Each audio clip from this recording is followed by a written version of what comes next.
Sebanyak 79 peserta calon pegawai negeri sipil Kementerian Agama dari 3 provinsi, yakni Sumatera Selatan, Bengkulu, dan Kepulauan Bangka Belitung, resmi mengikuti tahap ketiga klasikal pelatihan dasar CPNS gelombang pertama Angkatan 1 dan 2 tahun 2025.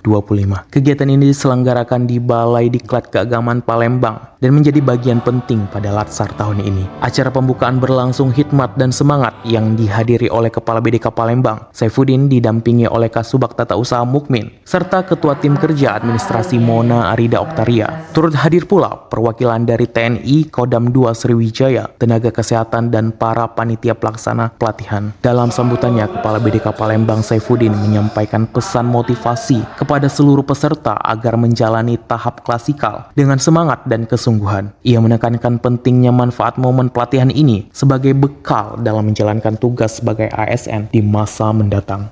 Nikmati, selamat datang di Balai Diklat Keagamaan Palembang, saudara-saudaraku, adik-adikku, kader-kaderku CPNS yang baru dari Sumatera Selatan, Kepulauan Bangka Belitung, dan Provinsi Bengkulu.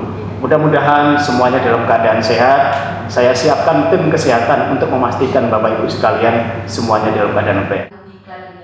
Tahap klasikal ini merupakan kelanjutan dari proses pembelajaran sebelumnya yang telah dilalui peserta, termasuk tahap e-learning dan aktualisasi. Selama pelatihan, peserta akan mengikuti berbagai materi dan tentunya ujian seminar aktualisasi. Kegiatan ini diharapkan mampu menciptakan ASN Kementerian Agama yang tidak hanya berkompeten secara teknis, tetapi juga memiliki integritas dan semangat pengabdian yang tinggi kepada masyarakat.